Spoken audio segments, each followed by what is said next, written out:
তো বন্ধুরা দেখো, সকাল থেকে কিন্তু শুরু হয়ে গেছে বৃষ্টি। আর দেখো এখন কেউ বলবে যে এখন বাজে ওই 8:30টার মতন, আর দেখো পুরো অন্ধকার। ভোর রাত্রি থেকেই কিন্তু বেশ ভালো বৃষ্টি হয়েছে, আর আকাশ দেখো কালো হয়ে গেছে, এখনও কিন্তু বৃষ্টি পড়ে যাচ্ছে। তো শুভ সকাল আমার প্রিয় বন্ধুরা, আজ কিন্তু শুক্রবার, আর তোমাদের তো বললামই এখন ওই 8:30টার মতন বাজে। আমি কিন্তু উঠে পড়েছি, আর উঠেই কিন্তু তোমাদের সঙ্গে ভিডিওটা শেয়ার করছি। যে বৃষ্টিটা পড়ছে, ওরা কিন্তু সবাই এখনও ঘুমোচ্ছে।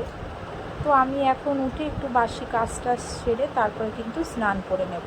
তো আকাশ দেখো পুরো কালো হয়ে গেছে, কদিন ধরেই কিন্তু বৃষ্টি হচ্ছে, আবার রৌদ্র উঠছে। তো যাই হোক, দেখো এখন কিন্তু অনেকটাই আবার বেলা হয়ে গেছে, 10টার মতন বাজে। ছেলের দেখো আন্টি এসে গেছে 9:30টার মধ্যেই ছেলেকে পড়াচ্ছে। আর এদিকে দেখো আজকে কিন্তু এই একজন দাদাই এসছে কাজ করছে, আরও দুজন আর আসেনি, তারা অন্য জায়গায় কাজ করছে। মোটামুটি আমাদের ঘরের কাজগুলি মোটামুটি কমপ্লিট হয়ে গেছে, আর কিছু 1-2 দিন হলেই মোটামুটি হয়ে যাবে। এদিকে দেখো ভাত কিন্তু বসিয়ে দিয়েছি, শাশুড়ি বসে আছে, এখন একটু আলু ঠালু কেটে দেবে, একটু ভাজাভুজি করব। আর দেখো রান্নাঘরের মানে যেগুলি পড়েছিল মানে খারাপ হয়ে গেছিলো সেগুলি কিন্তু পুরো ঠিকঠাক করে দিয়েছে। আর এখানে একটা বেসিন তোমার বসাবো।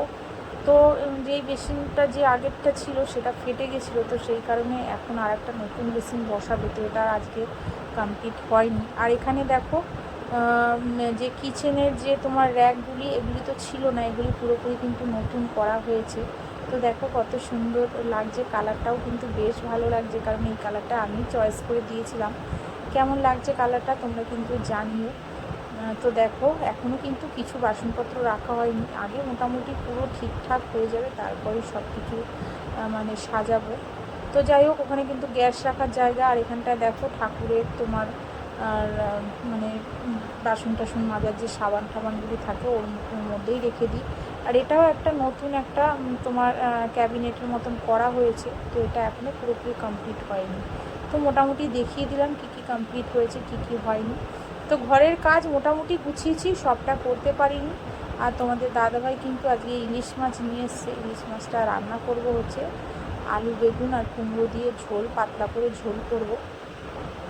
আর খুব বেশি ভিডিও তোমাদের দিতে পারছি না, তোমরা তো জানো ছেলের পরীক্ষা, তো এখন একটু ছোট ছোট ব্লগ দেবো, এর আগেও বলেছি। তো রান্নাটা কিন্তু এখন বসিয়ে দিলাম, অনেকটাই বেলা হয়ে গেছে, 12:30টার মতন বেজে গেছে। তো ভাবলাম আগে রান্নাটা করে নিই, তারপরে কিন্তু ঘরের কাজগুলি কমপ্লিট করব। আর এতক্ষণে যেসব বন্ধুরা আমার ভিডিওটা ধৈর্য ধরে দেখছো, তো যারা সত্যিকারের আমার বন্ধু, পাশে সবসময়ের জন্য থাকো, তাদের জন্যই শুধু বলছি যে প্লিজ একটা লাইক করো, আর আমার পাশে থেকো, ফুল ওয়াচ করো, যখনই ভিডিওটা দেখো একটা লাইক করে ফুল ওয়াচ দেখো।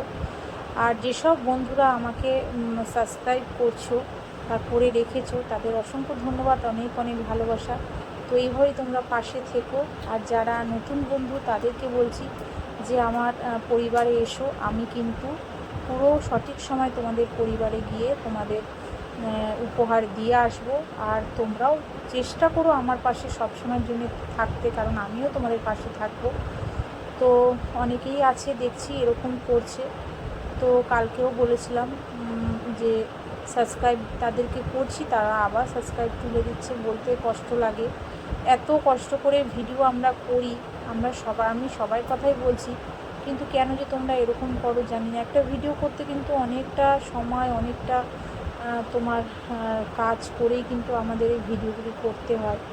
তো তোমরা নিজেরা যে করো, তোমরা নিজেরাও জানো যে কত কষ্ট করে আমরা সংসারে কাজ করেও কিন্তু একটু একটু করে ভিডিও করে তোমাদের সঙ্গে শেয়ার করি, আর তোমরা এইভাবে সাবস্ক্রাইবগুলি তুলে নাও। তো আর কি বলবো। তো যাই হোক, দেখো বেগুন আলু দিয়ে কিন্তু দেখো ঝোলটা কিন্তু বসিয়ে দিলাম, একটু কালো জিরে ফোড়ন দিয়েছি, সঙ্গে দিয়েছিলাম 3-4টে কাঁচা লঙ্কা, আর এখন দিয়ে দিলাম একটু শুকনো লঙ্কা আর হলুদের তোমার যে মশলাটা আছে, তো সেটা দিয়ে কিন্তু দেখো ভালো করে কষিয়ে নিয়ে একদম পাতলা করে ইলিশ মাছের ঝোলটা করব। আর করেছি দেখো এটা হচ্ছে তোমার চাল কুমড়োর ঘন্ট মাছের মাথাটা দিয়ে। তো চলো বন্ধুরা, আজকের মতন কিন্তু টাটা, সবাই ভালো থেকো, সুস্থ থেকো, আবার দেখো হচ্ছে আগামীকাল একটি নতুন ব্লগের সাথে। তাহলে আজকের মতন সবাইকে টাটা।